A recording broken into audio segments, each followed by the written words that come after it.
All right, good morning everyone and happy Friday. We wanted to thank everyone for taking time out of their busy schedule to be a part of our final webinar of Zero Waste Week. We've had a lot of different activities and events that have been going on this week.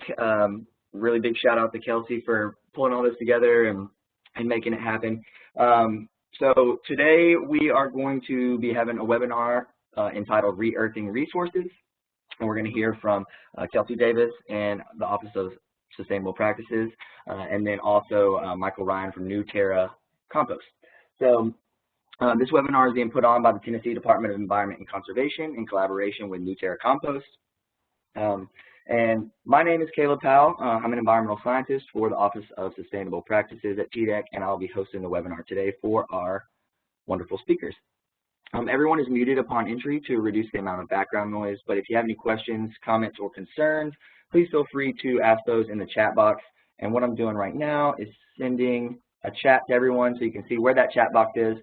Since you're muted, while you're listening, if you have any questions or would like to be unmuted to ask your questions yourself, feel free to just send that in the chat box. There is a little drop down that says all participants, all panelists. Make sure that either all panelists, all participants, or host is in one of those drop downs before you send it so that I will be able to see that and get you either unmuted or ask your question for you. So without further ado, I'm going to pass it over to Kelsey Davis to get us started. Thank you, Caleb. Hello, everyone. Happy Friday. Thank you for being here. So as Caleb mentioned, today is our last webinar in the week of webinars for Zero Waste. And so we will be going along with the Zero Waste Hierarchy, and we're talking about re-earthing and the resources that are available to you through TDEC, our office, and some other options that we have in the state of Tennessee to help you guys reduce your food waste. So let's get started. Okay, so this is the Zero Waste Hierarchy. Basically, it's a sequence of practices that kind of support the zero waste system, and they are listed in order of most to least preferred. And while they are in that order because they are most effective in that way, it's not necessary for you to actually participate in every single one for you to be able to reduce waste. You can always choose which ones are most applicable to you in your circumstances, in your life, in that time period, whatever it may be. But this is just the most effective way to reduce waste. So today we are talking about step number 5 in the hierarchy, re-earthing and or composting. And I do want to take this moment to talk about the fact that re-earthing is largely talking about food waste. And it's a wonderful option to have to eliminate food waste from going into landfills through composting. It's also still at the bottom of the hierarchy, right? So we want to try to rethink, reduce, reuse, and recycle our food and organics waste before we ever get to the composting step, because food is grown or produced with the intent in mind to be consumed and to provide nourishment to someone, right? So even though we may still be keeping it out of landfill and preventing it from, releasing greenhouse gases and so on and so forth, still the best case scenario is for that food to get consumed. Okay, next slide. So what exactly is composting? We've been doing a lot of education and outreach this week, and I have actually gotten this question, believe it or not. So there are still some folks who are, not familiar with composting and may or may not be familiar with the options that they have available to them in the state of Tennessee. So I wanted to talk a little bit about what composting is, and then we'll talk a little bit about why it's important. So composting is the accelerated and controlled breakdown of organic material, such as food or yard waste, that creates a beneficial soil amendment. There are various methods of composting available. So most everyone should be able to find a viable need that suits their certain circumstances and their abilities in their lifestyle to be able to compost. So here we have photographed an earth machine, which is what I actually use in my backyard. I know a lot of folks who do decide to compost at home use the earth machine. It's super effective. And it's really easy to use. So that is always one option if you decide to start backyard composting. Next slide. So what are some of the benefits of composting? Everyone has their own take on what they use with their composting, on what they've heard maybe other businesses, landscaping companies, that sort of thing use on composting, but there's a lot more benefits than I think a lot of folks realize. So not only does it enrich soil, but it also reduces the need for chemical fertilizers. It can help decrease fertilizer runoff into bodies of water. It encourages the production of beneficial bacteria that break down organic matter, reduces methane emissions, that's a huge one. It lowers your carbon footprint if you participate in composting, and it conserves energy by eliminating or reducing the need for waste hauling and management. Next slide. Okay, so now you know a little bit about what composting is. The next few visuals that I have kind of illustrate why composting is important. So this chart on the right-hand side is from the EPA's most recent 2018 waste report, and it shows that food makes up 24% of what is going into our municipal solid waste landfills, which are the landfills that accept residential waste. So that's trash that's coming from your and my households. So 24% of that is food. So could have been composted or, reduced, reused, diverted in some way. And then also I want to point out yard trimming. So 7% of what goes into municipal solid waste landfills are yard trimmings, which is also organic waste that could be composted, could be diverted from going into that landfill. So this is why composting is one of the most important steps in the hierarchy, because it addresses 24% of food waste and then also that 7%, so actually about 30% of waste that ends up in landfills unnecessarily. And it's also a more environmentally friendly option because it avoids those greenhouse gases, and then it also produces that beneficial soil amendment. So it has a beneficial use at the end of its life as well, which when it goes into a landfill, we miss that opportunity. Next slide. Okay, and this is a really great resource that I like to use from ReFed. If you're not familiar with them, I highly recommend you check out their website. They have a ton of good resources, educational materials on there about, food waste, food insecurity, where the food is occurring. And so this chart kind of highlights where the food occurs across our supply chain.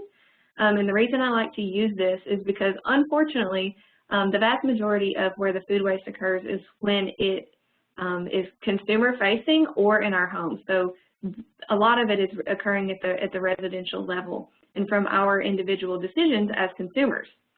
So you can see that 23 million tons occur in consumer facing businesses, and then it breaks that down for you a little bit and kind of talks about what those businesses are and kind of where the waste is coming from. So the retail, service restaurants, and then other food services, and it talks about the dollar value associated with that waste as well. So we are, looking at $201 billion worth of wasted food. So it's a really big deal just coming from consumer-facing businesses. And a lot of that is occurring from the decisions that we make, such as, restaurants have a lot of food waste just left over from guests who don't eat the rest of their food, from the decisions that we make when we're ordering food. And then also, grocery stores, retail stores, because of the choices that we make when we are selecting our produce. There are some stores, Kroger, for example, has a discounted food stand where, they will sell produce or other food items that are about to reach their sell-by date or best-by date, and they will discount those items. So how many of you guys actually shop from that rack versus, buying the brand new, beautiful, perfectly shaped produce? So things like that are decisions that we can make to try to help reduce some of that food waste. And then we can also make purchasing decisions that support businesses that take those food waste initiatives. Do some research and see if the grocery store that you shop at maybe donates some of their leftover food to a food bank or to another, small nonprofit, someone in need, so that they're making sure that that food is actually getting consumed versus just throwing it in the trash. And then, as you can see on the far right side of this chart, 30 million tons of the food waste that's occurring is occurring in homes. So just in residential areas where people are just making improper decisions on how to properly store their food. They maybe purchased too much food and weren't able to eat it before it went to waste, things like that. That's where a lot of food waste is occurring. So those are all things that you and I can actively, make better decisions to try to reduce some of that food waste that's occurring. Because like I said, re-earthing is a great option, but if we can prevent it from getting to that point, that's even better. Next slide.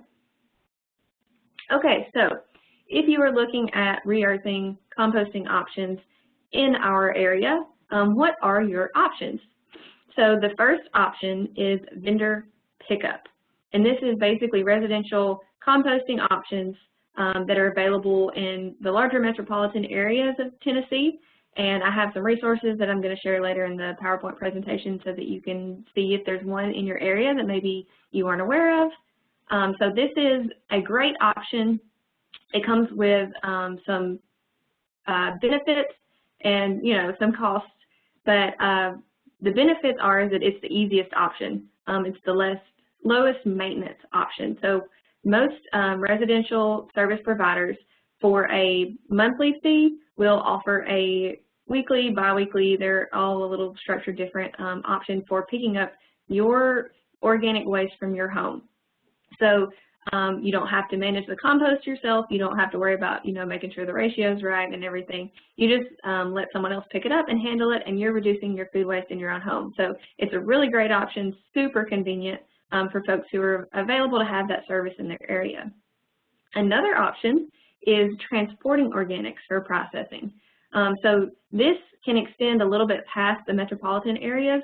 Some of those organic service providers have drop-off facilities, convenience centers, whatever you may want to call them, where maybe for a smaller fee, in some cases maybe even for free, you can drop off your food waste at these convenience centers. So you're not getting the convenience of someone picking it up, but you still don't have to manage the compost yourself. So you're still able to get rid of your food waste in your home at a drop-off. The other thing is some areas may be in an opportunity where if they don't have a service provider, they can still find someone or a community program where they can reduce their food waste. A lot of areas have community gardens that have composting programs happening, so you might be able to look into, being able to provide your food waste as a benefit for that community program that might need it for their garden. And then you can also, always check with your local farms. I know this time of year there's a lot of pumpkin waste, and so a lot of the local farms are accepting pumpkins to feed their, hogs or whatever it may be. I even feed mine to my chickens, so it's always worth asking if they might be willing to accept whatever it is that you may have. So that's option number 2. And then the third option is on-site processing, and that really comes down to backyard composting or some sort of small-scale composting that you may find that works for you. A lot of folks are looking into like worm composting and things like that. But backyard composting is, in my opinion, the kind of easiest to manage. It can go as easy or as difficult as you want it to be, just depending on, if you're looking on getting a sort of end product in a short amount of time, or if really your goal is just reducing your food waste from your home.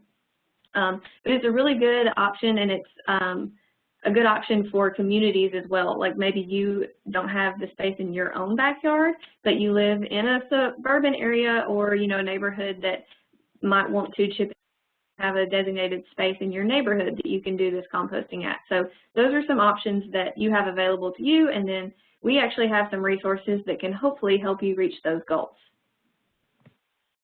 So this is one of the resources that we keep up to date, or we try to keep up to date on our website. Tennessee has grown a lot in the past few years with their organic service provider options, which is awesome. We're super excited to say that we have 7 that I know of service providers in the state.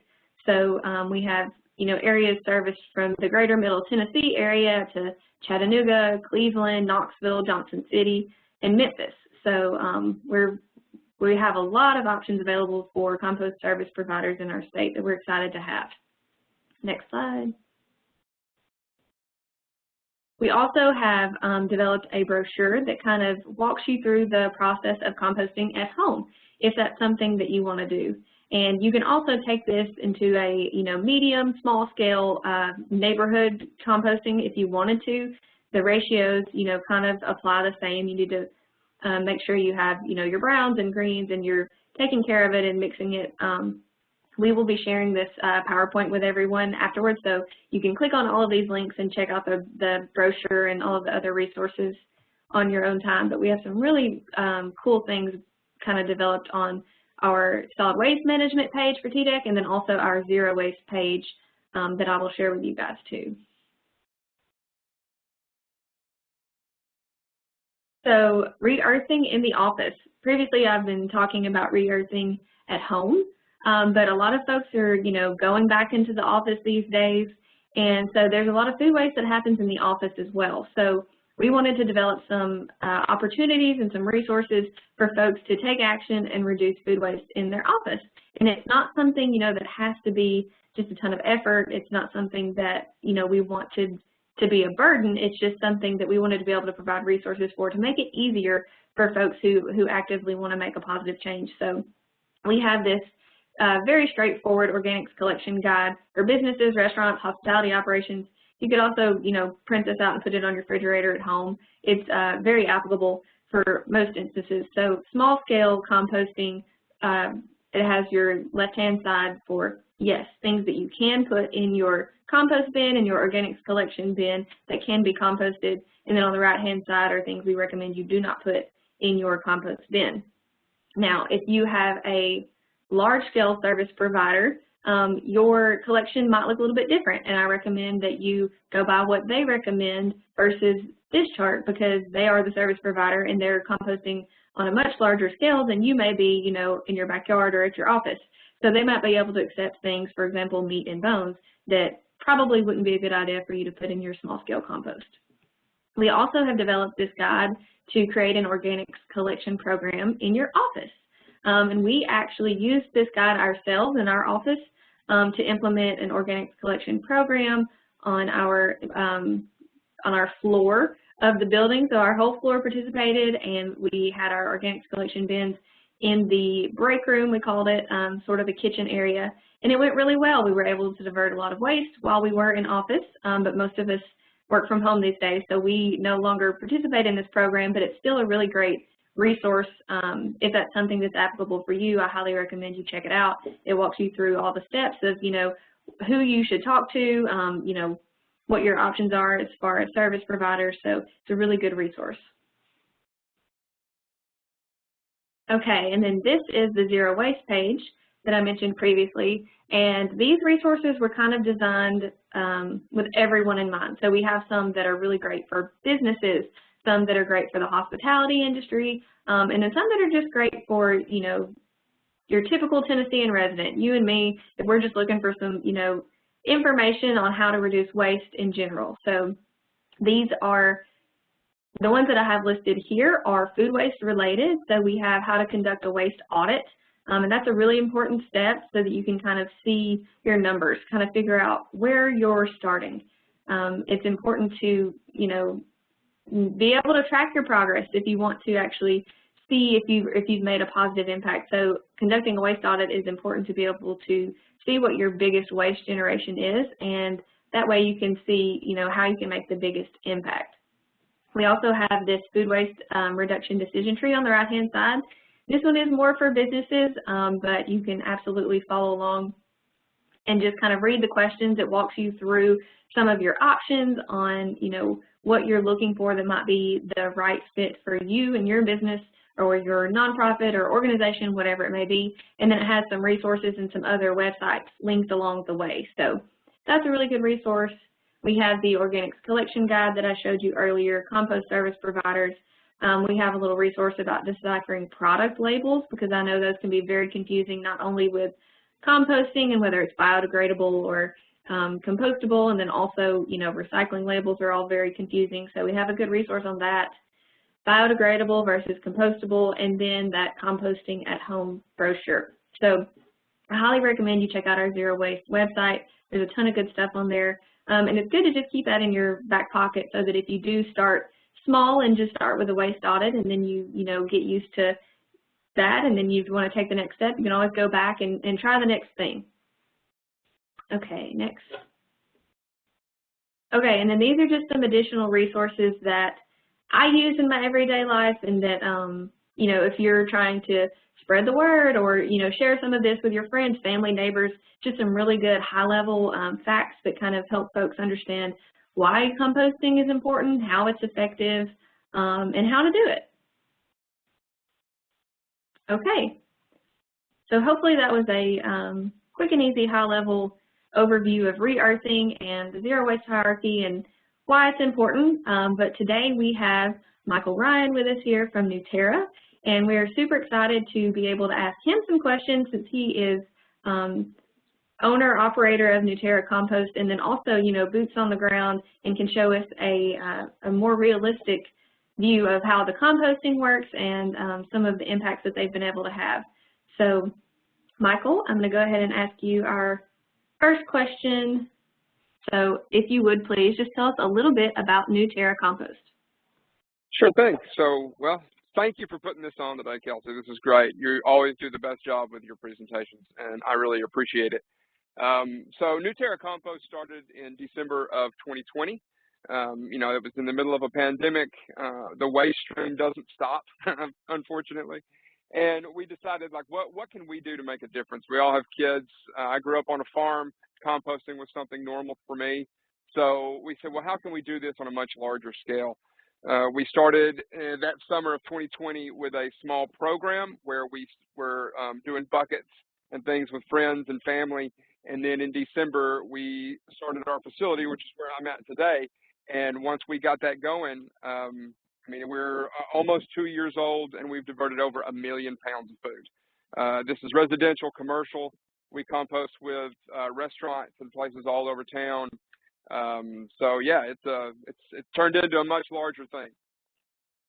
That is awesome, and that's an incredible impact. So if you wouldn't mind, tell our listeners what sort of services you provide. So we do, when I say we do residential and commercial. So our residential service is basically a 5-gallon bucket. And what we do is we come and swap that out for you once a week. We also have a kiosk version of that where it's kind of at a smaller amount where people can go to and dump their food waste in at their convenience. Those are locked, so you have to be a member to be able to get into that. We wanted to be able to make it easy for everybody, no matter what money, you know, where you were at with that. So we've got and with our curbside, you can also you can skip. So you can actually skip a service, which will get you a $4 credit, and you can make your own service bi-weekly. And then we do a commercial, which is a 64-gallon roll-away tote. We work with restaurants, office buildings, big factories and things, and we do a one-for-one swap. So we bring our container to the facility. We train the staff on how to do that. I've got over 20 years food service experience. So I go into the back of house and I train everyone what goes in, what doesn't. We come up with procedures, and then we'll do a one-for-one swap. So we take the full container away and we give you a brand new clean container. We also weigh each container. So you know exactly, businesses can say exactly how much they've kept out of the landfill. So you provide that stat to the restaurant so they can track their own impact. Oh yes, everyone, even our curbside members at home, everybody has an online dashboard that they can log into. And when even curbside, we weigh every bucket. So every person can see at real time how much they've kept out of the landfill, and it does a carbon offset for everybody, gallons of gas avoided, and I mean, just all kinds of really cool stats. And that's just so you can see everybody says, I don't have a whole lot at home. And maybe it's 4 or 5 pounds a week. I mean, we've got some people who, living at home by themselves, and it's 4 or 5 pounds a week. And that adds up. I mean, I think every person's about 218 pounds a year. So, 4 or 5 pounds may not seem like a lot to somebody, but once you see your year to date, you're like, oh, wow, I really did make a difference. And that's one of the things we want to show people. We want them to see how much they're diverting. That's impressive. I know that takes a lot of effort, but that's awesome to be able to have those stats. Oh, yeah. So what made you want to start a composting business? Recycling is its own monster, and I'm sure you've talked a lot about it this week for Zero Waste. And I think that it's just, it's so confusing. What is recyclable, what isn't, where you can recycle it, where you can't. And we just wanted to be able to take something that was easy. And for us, food waste, you know, for me in the restaurant industry, as long as I've been in it, it was just an easy thing. And it's the largest component of landfill waste. You know, when you showed that pie graph earlier and the 24%, well, when you put the yard trimmings and then you add wood waste and then you do paper and cardboard that didn't get recycled, over 51% of the municipal solid waste stream is compostable. So if you think about when you're driving out of your neighborhood or wherever you're at and you see those 96-gallon totes at the end of everybody's driveway on trash day, we're just burying every bit of that somewhere. And over half of it's food. You know, we could actually turn that into a valuable resource to go back out into the environment and be used again to grow more food and to educate kids. We work with a lot of schools where we go in and actually talk to the schools and the kids about how they can make a difference. So, I mean, when it comes to the education factor of this, I mean, I call it like a matrix moment, right? Once you get in there, you're not coming back. Once you see the issue and where it's at, it's hard to turn a blind eye to it. So this was an easy one for us. We just said we could do this, and we started, and it just continues to grow and grow. And the more people understand it, you know, a head of lettuce can last over 25 years in a landfill. And people are like, well, it doesn't even last a week in my fridge. How does that happen? And we're wrapping all of this stuff in plastic bags and we're burying it underground. It can't get moisture. It doesn't get oxygen. It can't break down right. I don't know if you can see it or not, but I've actually got a sprinkler right now on the compost because I'm moving a lot of it today, and I need to get more moisture back in there before I move it. And that's just stuff that's not going to happen in a bag underground. So education is key for us. We're real passionate about it, and we want to make sure that everybody really understands the problem. And that's just one thing that we do on a day-to-day basis with all of our members. Well, while we're on the topic of education, tell me a little bit about the partnership you guys have with the UT Chat Sustainability Group. Okay, yeah, and it's a great time for that because, you know, you were talking earlier about pumpkins. We work with Edge. Edge is their UTC's sustainability group, and we work with them to do pumpkin drop-offs all over Chattanooga. We've got some at the school. We have some at some churches and at some other schools around the town. And basically, we give a free drop-off for anybody that wants to take their pumpkins somewhere. Every Halloween, over 2 billion pounds of pumpkins go to a landfill. And like you said earlier, we work with a lot of farmers, too, to get all of these pumpkins that are perfect pumpkins that just sat on somebody's stairs outside their house for a month to these farms to feed animals with. And UTC kind of heads that up. Those kids are really excited about it, and it's nice to see those numbers at the end of what they actually did to keep it out of landfills. We were at a fall festival the other day where we did all the pumpkin. They were carving pumpkins, and we took all the pumpkins out with us afterwards. So it's a big deal. I think the very first year we did it at UTC, which was 2 years ago when we first started, it was maybe 700 or 800 pounds, and last year it was about 6,000 or 7,000. So it grew really big in 1 year, and we're hoping this year to have even more. That's amazing.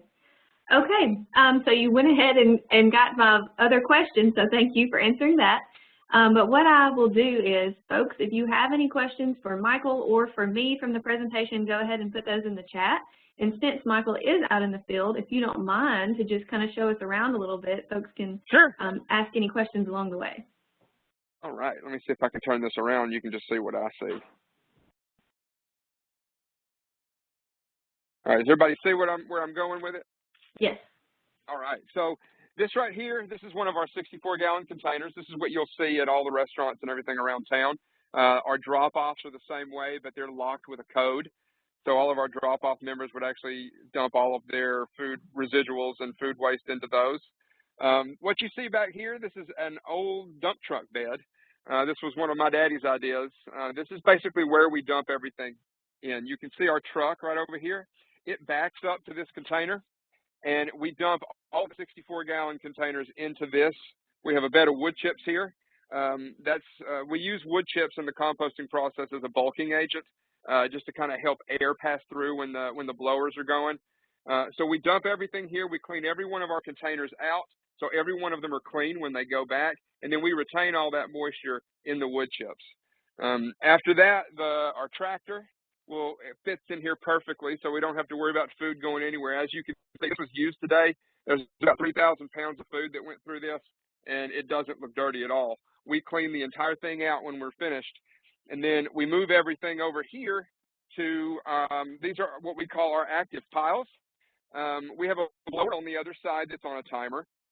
This is called an aerated static pile. So if you're composting at home, you have to move it every now and then to get air in it, and that's how it, you continue to break things down. If you leave it there and you don't do anything, it's going to take much longer for it to compost, and it might go anaerobic, which is where you get the methane from. But you can see right here, we've got pipes coming out that are capped. The blower goes, they're perforated pipes, and it blows air through there. We monitor temperatures. We want to keep it around 145 degrees, and that will help the microorganisms and everything just really eat and be happy. And as you can see, I'm pulling this one up today, and I'm moving it to a curing pile. It'll stay on active for 30 days. We monitor temperatures, and as long as we've hit our temperatures for a couple of weeks, we're good. And you can see all of this was food and compostable products. You see a couple of things where people have issues on putting the right things in sometimes. We do get contamination, but you'll see some spots where some of it's not all the way broke down. I call those kind of like carbon balls. But once we move it, it's going to start the whole system back up again, and it'll break all that down. So we move off this. I guess you can see over here we have 2 curing piles. So after 30 days, we move it off the piles. We'll move it over here. These are curing piles. We let this sit for another 60 days. We'll move it around for a couple of times, and then when we're done with that, we'll take it down to our screener over here, and we'll screen it down into 1/4 of an inch. All of our members get finished compost in return. That's commercial or residential. They get 2 bags every spring and fall. We bag all our compost up in used grain bags from breweries. But you can see under here how good that looks, and it was all coming in as food.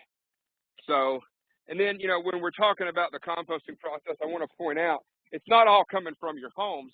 This pile right here was over 41,000 pounds of cabbage that was perfectly good on its way somewhere, and something happened, and they had nowhere to take it. So if you can believe it, this was about 30 or 40 pallets full of cabbage that's already broke down, and we'll be adding that back to the system soon. But that's basically our system here.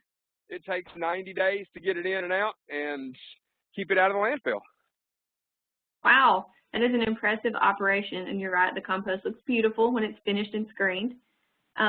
We do have one question I will go ahead and ask. So what is a need that you guys may have that would help you expand your efforts or operations? Well, education. Letting people know what the problem is. I think that I try to tell all of our members and everybody that we work with, anywhere you go, you need to ask the restaurant or the business if they compost. The way in which we get other businesses doing things is to say it to them on a regular basis. Because unfortunately, I wish I could do this entire thing for free. And I've had a lot of people say, hey, I came from this state and it was free, and it's not free. You're paying for it in your taxes just like you are your waste. But what we need is our leaders to start getting involved in this and to stop sending everything to a landfill. So we just got to be loud. We got to tell people this is an easy fix if we want to fix our waste issues. You have to have composting. For zero waste, you will never hit zero waste if there is no composting infrastructure. And we see it growing all over the United States. We have friends all over the United States that compost. And obviously it's a small group of us, and we're all pretty close and help each other in areas that we can. But the way in which to help this is just to ask for more from our politicians and our business owners, and get everybody involved. And if you live in an area where this is not accessible for you, let us know, because we want to try to bring it anywhere we can. We are always in a growth phase. Norm, my business partner, and I, we try not to say no to anybody when it comes to things. We always want to try to figure out how we can get there, how we can bring the service to you. So if you live in an area where you think it would be helpful, reach out to me, and let's see what we can do. Okay, awesome. So one more question, and we didn't actually cover this in the presentation, so this is from Robert Wadley, who's familiar with you. But so your site is actually located across the Tennessee line in Georgia. So his question is, why did you choose Georgia for the site versus the site in Tennessee? Well, so number one, I'll be the 4th generation owner of this land we're on here, so it didn't cost me anything to get on it. We have 20 acres here, which we could just grow and grow. But also, when it comes to the different states, Georgia is so much easier for permitting than Tennessee is. And even though it was easy here, we still had issues. The public still thinks you're putting a landfill or something disgusting there. They don't understand it. So wherever you go, you're going to have problems getting it there. Obviously, Chattanooga is 3-4 miles. The line is 3 or 4 miles from this area. Everyone that lives in Dade County, which is where I grew up, and this is kind of Wildwood is in Dade County, Georgia, top left-hand corner of the state. Everybody lives here and works in Chattanooga. The line doesn't stop the problem. So it is what it is. We love Chattanooga. 95% of our members are there. But it just kind of happened the way it was. I would love to have more sites in Tennessee and down into Georgia as well. Well, if you do ever decide to go that route, I'm sure Robert Wadley will help you with Tennessee's permitting process. Oh, there we go. That's good to know. I'll reach out to Robert. Okay. Well, thank you so much, Michael, for your time. We're super excited to have you show us around. That was an awesome tour. And thank you, everyone, for listening. We have recorded this webinar, and so we will be posting this on our Zero Waste website. We will also be sharing the week's webinars with everyone who participated, so keep an eye out for those. Feel free to share those, with friends, family members, newsletters, whatever it may be. And Caleb, you want to wrap us up? Anything else? Yeah, I think you basically covered everything. Just thanks, Kelsey, for going over all those tips and resources that you worked so hard on pulling together and housing on our website. Be sure to check out our website. I try to put as many of those links to those resources that you were talking about, Kelsey, in the chat. I didn't get all of them, but like Kelsey mentioned, these slides will be and the recording link will be sent out to everybody as a follow-up. We really appreciate the time that everyone took on a Friday. And Michael, awesome tour. I definitely want to start using that aspect for some of my webinars moving forward, because I think that's made the webinar very dynamic. So yeah, we'll give you guys about 20 minutes back of your day, of your Friday. I hope everybody has a great weekend, and get out there and get composting. Yep. Thanks, everyone. Thanks, everybody.